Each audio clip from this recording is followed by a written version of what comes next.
Welcome back. It's me, Lou. I'm here for another action figure unboxing and review, and today we are featuring Ravager Thor from the upcoming Thor Love and Thunder movie. This figure belongs to the Marvel Legends series. Okay, so I just received this figure today. Today is May 20th, 2022. I pre-ordered this on Amazon maybe a month or two ago, and originally I was supposed to receive this early May, like I think around May 4th, but for whatever reason it just came to me today, and I'm really excited to check this out. I reviewed a couple of figures from the upcoming Love and Thunder movie. I reviewed the Jane Foster Mighty Thor figure, and I also reviewed the standard Thor figure, where he's kind of in his Asgardian armor. This is the one I think people are really interested in because this is Ravager Thor. This is Thor when he's with the Guardians of the Galaxy. So yeah, I'm really excited to check this figure out. So let's get started. So first off, the standard Marvel Legends package. And for whatever reason, mine looks really beat up. I mean, it's a practically new figure, but I guess it maybe got dinged up in the shipping process or something, because all the corners are dented. Everything's kind of like dog-eared, but it's still a nice box. We have the Thor logo at the top. On the side, we have some really nice character artwork of Thor for the upcoming movie. Same illustration, I believe, on the opposite side. He's probably displayed in the window. You see Stormbreaker, you see the Korg Build-A-Figure piece. And on the back, another really cool illustration of Thor. And it says here, Ravager Thor. Thor wields the mighty Stormbreaker against a terrifying new foe. So that looks great. And here's the Build-A-Figure. We have the updated Korg. And so far, I've reviewed Thor and Mighty Thor. I'm not 100% committed to buying the whole assortment just yet. I mean, I've actually passed on Gore at the store. I saw him at Walmart like a week or two ago, and I didn't feel like he was worth the money, because these figures, we've seen a price increase with the Marvel Legends. Some of these go for like $24 or $25, and I haven't seen the movie yet, so I have no attachment to this version of the character. But, you kind of do need the Build-A-Figure piece. So, in all honesty, I'd be happy if I just had the previous Korg figure from the 2-pack. And I'm really kicking myself that I didn't buy that 2-pack, years ago when it came out. Because I think now it's going for a little bit more money than it was before. Alright, let's get started. So this figure, excuse me, my voice is cracked. I'm in Chicago, and it's like super humid here, and I don't know, it's just draining for me just to talk right now. Alright, so I'm really excited about this figure because I think for me, I love this costume, because I want to get a second Ravager Thor figure to make a custom, because immediately when I look at this, my first thought is this looks a lot like the video game character Terry Bogard. If you're familiar with video games like, especially fighting games like King of Fighters or Fatal Fury, or even Super Smash Brothers, there's the SNK character Terry Bogard, and his costume looks almost exactly like this. He has blue jeans, he has the red leather vest, he has the white tee underneath. So if I could get another one of these figures, I really want to try my hand at making a custom Terry. Alright, so first impressions of the figure while it's in the tray.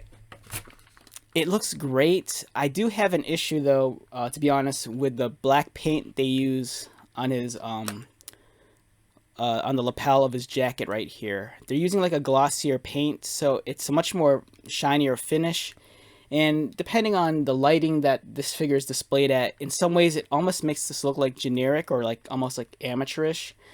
For me, I'd prefer it if the black on his lapel was a much more matte or like muted black. Because this one's kind of like, it draws your attention to this, and it's like an eyesore. It might not look like that on the video, but if you saw this figure in person, there's like this black here just kind of really stands out.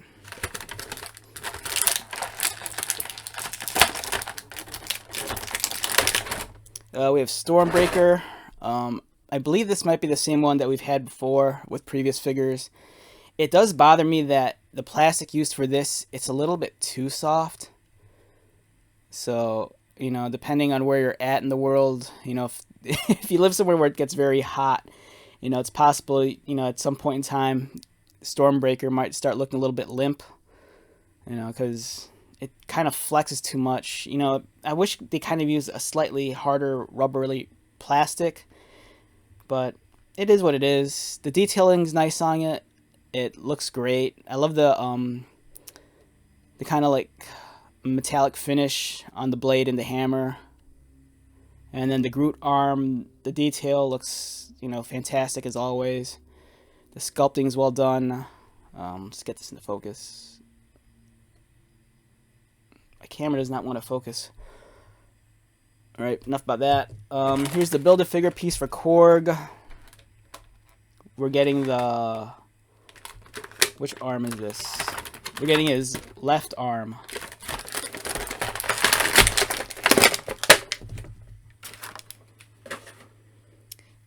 Okay, so now we get to examine Thor up close.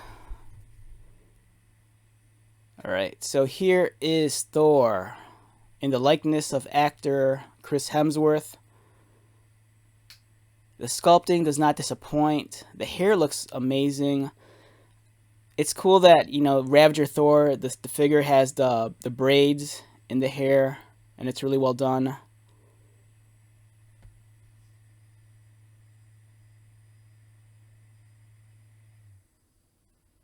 So yeah, the gloss finish on the black lapel, for me it's kind of off-putting. It kind of detracts from the rest of the character. I mean, look at the figure, and from, at least to me, my eye just goes immediately to this because there's such a reflective sheen off of this. So I'd kind of prefer it if this was a little bit more of a matte black.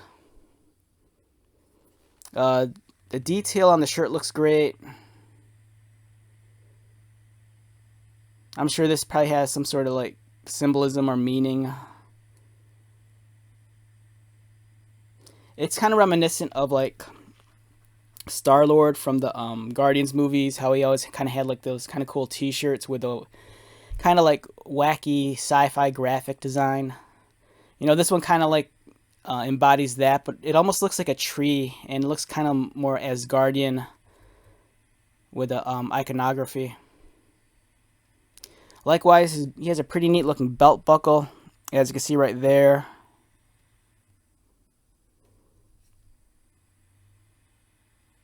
Great detail on the face.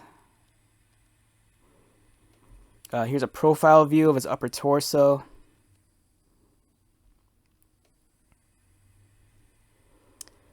And here's his back. And underneath there's some, it's kind of like small silver studs on the back of his coat or his vest. The vest, you could remove it. It's a softer plastic, so it will come off. We could do that real quick.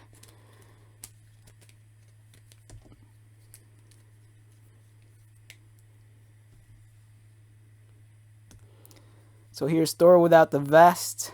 You know, if you want a slightly sexier Thor. And let's get him posed up.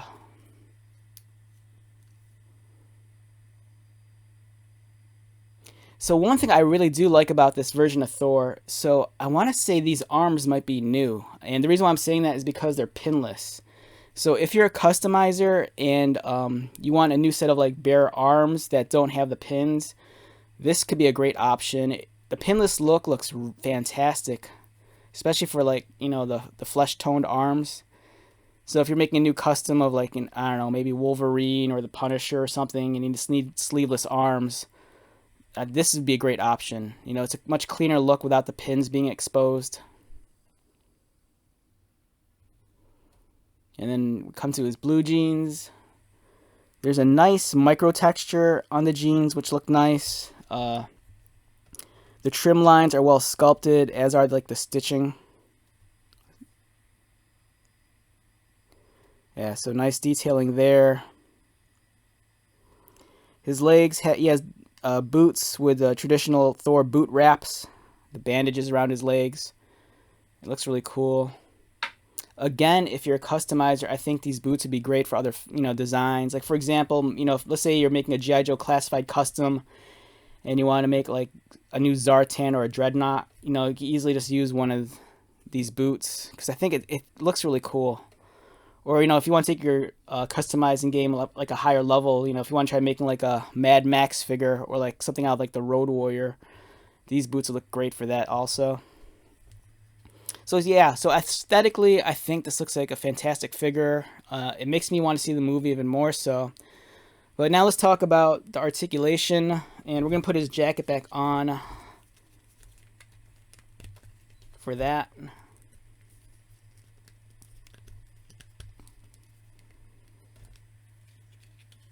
Again, this is a pretty cool vest. It's like I said, my only issue is that this black here is it's a little too reflective for me. I kind of wish it was dulled down just a little bit. But, that could easily be corrected, especially if you're a customizer. That's like an easy touch-up. That's nothing too difficult.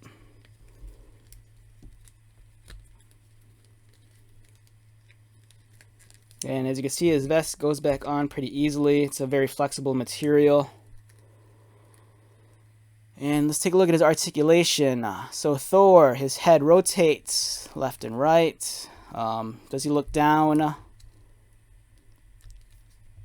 Not a whole lot. Does he look up? Not a whole lot. It could be also just because of his hair here. It might be getting in the way. In terms of his arm articulation, his arms go out and they rotate, and it's nice, and you can feel the indents, so it feels like it'll hold its pose. It doesn't feel like it's gonna flop around.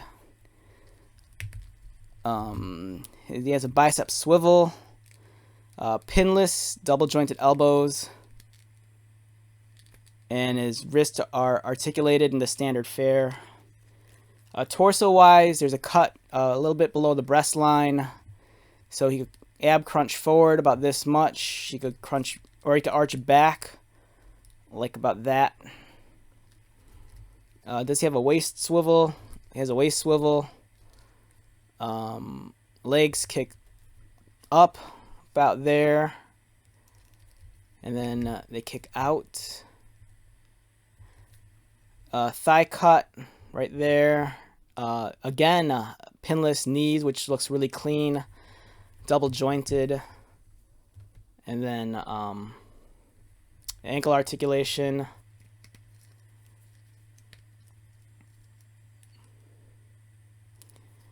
And let's see in terms of poses, if you want to get Thor in some wild poses. I'm kind of surprised they didn't give us extra hands, but I guess there is the Build-A-Figure piece, but I think I would have preferred it if they gave us at the very least another set of hands, or at least, because both hands, they're actually gripping hands. It'd be nice if they at least gave us maybe one hand that was like a fist that was completely closed, or maybe another hand that was like splayed out.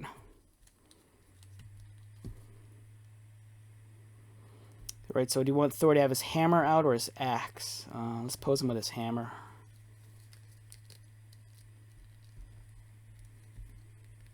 How close can we get his arms together?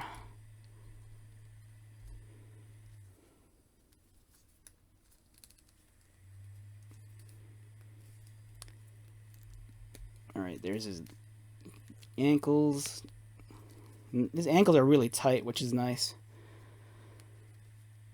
Alright, so there's Thor. He's about to swing his hammer, or, Stormbreaker. Or if you want, you could have the axe, cleave something in half.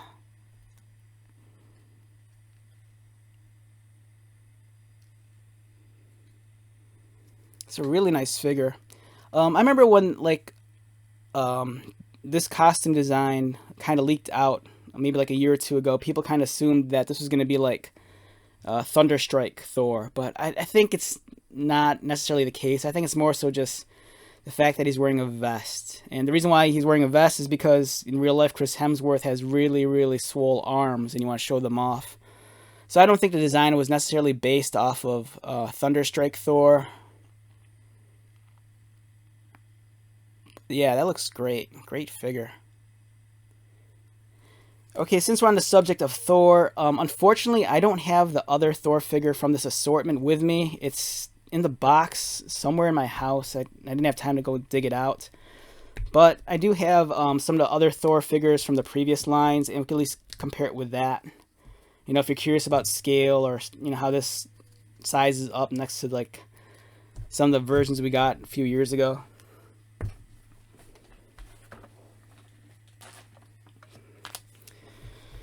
Alright, so I believe this is Endgame Thor, but I think I did a head swap with like the extra Build-A-Figure Bro Thor head. So this is not an accurate figure, but... And this is Thor from... Which movie was that? From Ragnarok, I believe. I think Ragnarok. So Ravager Thor, he stands in at about... a little over 7 inches, and Ragnarok Thor stands in closer to 7.25. So height wise, you're looking at a figure that's, I think, slightly, just a teeny bit shorter. Let's try to get them side by side.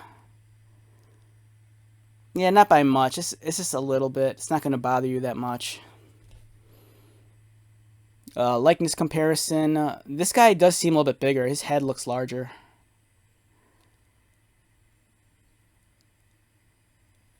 And then here's what I was talking about with the arms. You know, the older figures, you know, even figures from like earlier this year, you know, they have the pins exposed. Whereas this figure, it's pinless. You don't see the pins.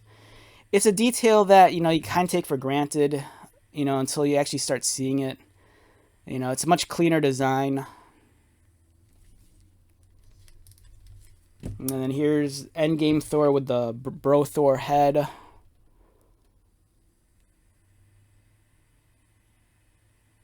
You know, if you, I'm kind of thinking that it's possible in the future they might give us Thor like he looks like this, but when he's much heavier. Because if you watch the trailer, they show him working out when he's trying to lose weight. But I think he's wearing something very close to this looking costume. So I wouldn't be surprised if they gave us more variations of this guy, but with the heavier body. Yeah, so this is a great figure. I like this a lot.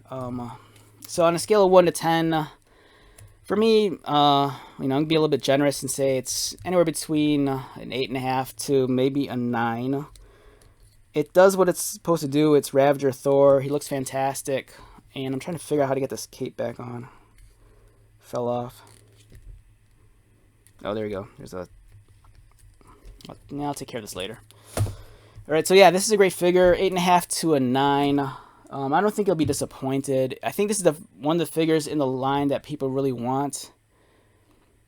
Just because it's such a unique take on Thor, especially if you're a big fan of the Guardians. You know, it'd be kind of cool to have Thor standing alongside like Star-Lord and Drax and Groot, but looking like this. Yeah, so overall, very, very solid effort and great figure to have. Alright, so let's wrap this video up. Once again, my name is Lou. If you are new to my channel, welcome. If you are a returning subscriber or viewer, thank you so much for continued likes, comments, and support. I greatly appreciate it. So until the next video, be safe, take care of yourself, buy lots of toys, and most importantly, be happy. And I'll see you at the next one. Alright, later.